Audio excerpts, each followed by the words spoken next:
अस्सलाम वालेकुम। BBC 11 headline news के साथ मैं हूं जमीरिया राव। आज दिन भर की अहम खबरों पर नजर डालने के लिए मेरे साथ सीनियर साफ़ी मौजूद हैं, सरदार अमीन खान जतोई। जी सरदार साहब, आपकी क्या राय है इसके बारे में? तहरीक इंसाफ ने हामिद खान की बुनियादी रुकनीत को मुअत्तल कर दी है। बेसिकली तहरीक इंसाफ के ये बानी अरकान में से हैं हामिद खान। ये इनका शुमार वो होता है जिसे कहते हैं पायनियर, पार्टी को बनाने वाले, और इन्होंने इमरान खान के साथ मिलकर हर कठिन सफ़र जो है वो गुजारा है, और मैं समझता हूँ कि ये बड़ी ज़्यादती वाली बात है। और देखा जाए तो दूसरी तरफ से पार्टी जो समझ रही है वो भी ये कह रही है कि भाई हामिद खान जो है जिस तरह मीडिया में आके बढ़ चढ़ के बयान दे रहे हैं, बाकायदा पार्टी चेयरमैन के खिलाफ उनकी जितनी भी स्ट्रेटजी है PTI की उसके खिलाफ जो है बिल्कुल बवांगे दहर वो बात कर रहे हैं। तो बेसिकली देखा जाए तो हामिद खान जो है वो PTI का फेस हैं, और पार्टी को भी इस हवाले से देखना चाहिए अगर उनके कोई नज़रियात या उनके कोई ऐसे कोई रिजर्वेशंस हैं तो पार्टी को मिल बैठ के पार्टी के अंदर इसको हल कर लेना चाहिए, ना कि इस तरह जो है मीडिया में या जिस तरह के लोगों में इसको फैलाना चाहिए। असल चीज़ है जो कोई भी पार्टी है, कोई भी उसमें कारकुन है, वो बर्दाश्त नहीं कर सकते कि इमरान खान के डायरेक्ट जो है कोई भी बंदा जो है इस तरह बात करे, इस तरह क्रिटिसाइज़ करे जिस तरह हामिद खान कर रहे हैं। तो मैं समझता हूँ ज़ाती तौर पे मेरा ये ख्याल है कि इस हवाले से हामिद खान साहब को भी ज़रा थोड़ा सा ख्याल रखना चाहिए। अब बाकायदा पार्टी ने तो उन्हें क्या कहते हैं कि 7 दिन का नोटिस भी जारी कर दिया है, शोकाज नोटिस भी जारी कर दिया। तो इस हवाले से देखने वाली बात है कि आइंदा 7 दिनों में वो क्या वो फैसला इस हवाले से क्या दोबारा कोई बयानबाजी करते हैं या वो रुक जाते हैं या पार्टी के अंदर है। तो मेरी नज़र में इसको जो है पार्टी के अंदर ही जो है एमिकेबली हल करना चाहिए। ठीक है। नेक्स्ट हम चाहते हैं जी न्यू लीग का इलेक्शन कमीशन को जल्द फाल बनाने का जी बिल्कुल सुप्रीम कोर्ट ने इजाज़त दी है। सुप्रीम कोर्ट का जी वो बिल्कुल इस मामले में वो जा रहे हैं सुप्रीम कोर्ट में। वो चाह रहे हैं कि न्यू लीग ये चाह रही है कि इलेक्शन कमीशन बाकायदा फाल हो, क्योंकि जो चीफ इलेक्शन कमिश्नर हैं ये रिटायर होने जा रहे हैं 6 तारीख को। तो न्यू लीग ये चाहती है कि जो अब देखें शहबाज शरीफ ने 3 नाम भेज दिए और पूरी PTI जो है वो कह रही है कि बड़े संजीदा नाम शहबाज शरीफ ने तजवीज़ किए, तो जो इमरान खान ने तजवीज़ किए वो भी तीनों नाम संजीदा है। तो इस हवाले से मिल बैठ के जो है दोनों पार्टियों को मिल बैठ के एमिकेबली इसको देख लेना चाहिए और इनके ऊपर फोकस कर लेना चाहिए किसी भी एक नाम के ऊपर जो है उसको, ताकि आगे जो सिस्टम है वो चल सके।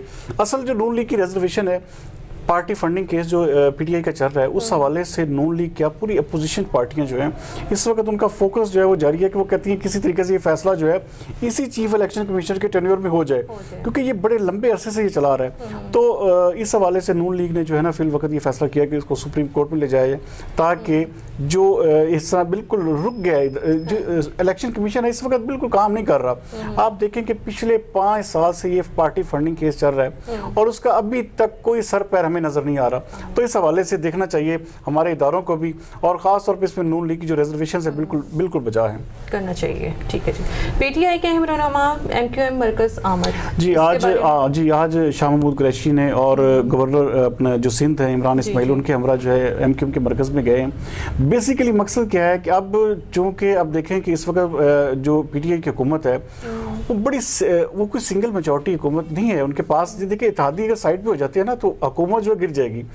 तो इन इत्तेहादियों को राजी रखने के लिए इस वक्त मुत्तहिदा जो है कौमी मूवमेंट उनकी बहुत सख्त रिजर्वेशंस हैं, बल्कि इस हद तक पिछले दिनों में सुनने में आ रहा था कि इस हद तक रिजर्वेशन बढ़ गई हैं कि वो ये चाह रहे हैं बाकायदा तौर पे कि किसी तरीके से भी हम PTI से लहदगी इख्तियार कर लें। तो इन सारी चीज़ों को अब बीच में सिर्फ फ़रोग नसीम है जो एक अहम किरदार अदा कर रहे हैं इनको आपस में मिलाने का। तो इस सिलसिले में जो है वो PTI का और MQM का, अब देखें एक ज़माना था कि जब इमरान खान साहब जो सख्त गालियाँ निकालते थे MQM की क़यादत को और MQM के सारे, और आज जो है वो एक बहम शीरो शक्कर है एक इक़्तिदार के मामले में। तो ये सारी चीज़ें जो हैं पाकिस्तानी कौम भी देख रही है कि इक़्तिदार में लोग किस हद तक जो है ना यू टर्न ले लेते हैं। तो इस हवाले से थोड़ा सा जो है जारी बात है PTI को ज़रूरत है इस वक्त MQM की। ठीक है जी।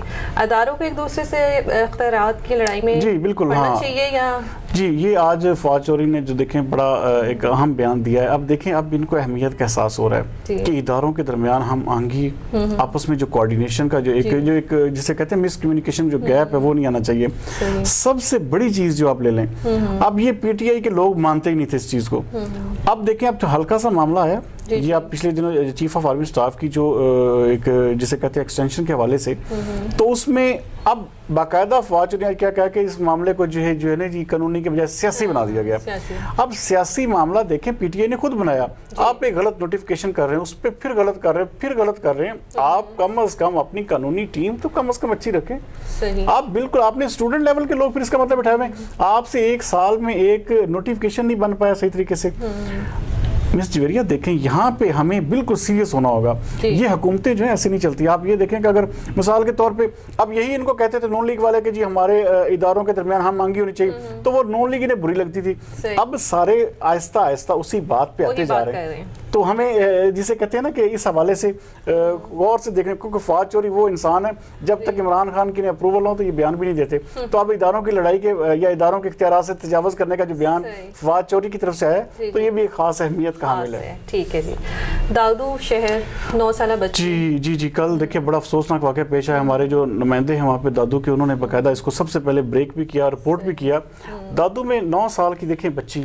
अब देखें हम मुआशरा बतौर मुआशरा किस तरफ जा रहे हैं, बतौर कौम हम जिसे कहते हैं कि हमारे लिए सबसे अहम चीज़ है। अब देखिए बच्ची के ऊपर कारोकारी का इल्जाम लगा दिया। भाई देखिए 9 साल की बच्ची है, उसके ऊपर क्या आप करेंगे, किस तरह आप करेंगे कि आप एक बच्ची छोटी को पत्थर मार मार के मार दिया गया। अब ये बात बाहर आनी नहीं थी जी। जो हमारे नुमाइंदे वहाँ पे हैं गुलाम रब्बानी बलोच, उन्होंने जब मेरी उनसे बात हुई इस हवाले से, तो उन्होंने कहा कि जो मौलवी जिसने वो जनाजा पढ़ाया ना, वो जब बाहर आया तो वो जब लोगों को उसने बताया कि इस तरह बच्ची के जो निशानात थे उसको पत्थर मार मार के मारा गया। आप ये देखें कितना बड़ा जुल्म है। अगर ये कारोकारी देखें ना, सिंध में ये एक बहुत बड़ी बीमारी है। अब तक पीपल्स पार्टी की हुकूमत इस हवाले से कोई किसी तरह का कोई एक्शन नहीं ले सकी। आप बिलावल भुट्टो देख, कितने लिबरल लोग हैं ये, आसफा भुट्टो, बख्तावर भुट्टो, ये सब लोग, आसिफ जरदारी। अब इनकी हुकूमत को आज जाके हम कल से परसों से खबरों पे लगे हुए हैं। अब परसों से खबरें हुई, आज वज़ीर सिंध ने उसके ऊपर नोटिस ले लिए। उन्होंने कहा कि इस हवाले से थोड़ा सा बताया जाए कि वहाँ के जो दादू की इंतजामिया है उसको फौरी तौर पे जो है इस हवाले से उन्होंने कहा कि 24 घंटों के अंदर तो मुझे रिपोर्ट पेश कीजिए। तो मैं समझता हूँ कि ये हमारे मुआशरे का एक बहुत बड़ा घिनौना चेहरा है। इसको सिंध भर में कम से कम अब तक पीपल्स पार्टी की हुकूमत को कंट्रोल कर लेना चाहिए था।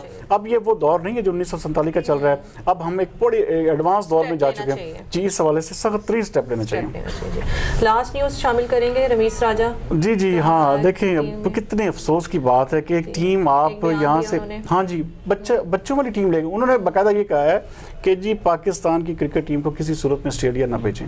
अच्छा ऑस्ट्रेलिया आप देखें, आप उनसे एक इनिंग में आप उनको 600 रन बना रहे हैं। वो 600 रन बनाने के अलावा वो क्या कर रहे हैं कि वो 3 खिलाड़ी उनके आउट आप करते हैं। आपने कितने मायानाज आप बॉलर्स लेके गए, आपने क्या किया कि आपने पूरी की पूरी टीम की लुटिया डुबो दी। देखिए मैं शुरू से कह रहा हूँ कि सरफराज अहमद को कप्तानी से हटाने का फैसला बिल्कुल नामुनासिब, और ये जिसे कहते हैं कि पाकिस्तान क्रिकेट बोर्ड में ये करप्शन थी। इसको आपने जिसे कहते हैं कि 3 मैचेस सिर्फ आप श्रीलंका से हारे, आपने एक अच्छे खासे तजर्बाकार इंसान को, तजर्बाकार आदमी को, जिसे अब पाकिस्तान की टीम की सारी समझ आ चुकी थी, उसको आपने 1 सेकंड में हटा दिया। आप ये देखें कि आप ऑस्ट्रेलिया में आप गए हैं, सिवाय बाबर आजम के पूरी टीम ऐसे लगा जैसे बाबर आजम अकेला जो है ऑस्ट्रेलिया का मुकाबला कर रहा है। आपके 11 खिलाड़ी किधर हैं, कोई नाम बताएं। आप अजहर अली को कप्तान बना दिया, जिसको आप देखें, रिकी पॉन्टिंग का बयान देख लें। रिकी पॉन्टिंग क्या कह रहा है कि जी पूरे आप उस बंदे ने अभी तक किसी वर्ल्ड क्लास मैचेस में कप्तानी नहीं की, और ऐसे कप्तानी कर रहा है। वो कोई चीज़ें आप करने के लिए आप देखें खुद फैसले करते हैं। वो ड्रेसिंग रूम की तरफ देख रहा होता है कि जी मैं जी मिसबाह उल हक साहब मुझे बताएं तो मैं क्या करूं। देखें ऐसे कप्तानियां नहीं होती, ऐसे टीमें नहीं चलती। आप जग हंसाई करवा रहे हैं। आप पाकिस्तान टीम को ऑस्ट्रेलिया, मैं तो खुद कहूँगा रमीज राजा ने जो बात कही है इसको पूरी पाकिस्तानी कौम एंडोर्स करती है कि पाकिस्तान की टीम को कभी भी ऑस्ट्रेलिया मत भेजी, और ये हमारी इंसल्ट है। देखें बैसियत कौम, हाँ जी, पाकिस्तान क्रिकेट बोर्ड जो है इस हवाले से इंतहाई उसका नेगेटिव रोल है, और जो टीम उसने भेजी है और जिस तरह वो सिलेक्शन हुई है ये इंतहाई, मैं माज़रत के साथ कहूँगा, इंतहाई मुज़म्मत के काबिल है। नाज़रीन ये था अहम खबरों का खुलासा। कल तक के लिए इजाज़त। पाकिस्तान जिंदाबाद।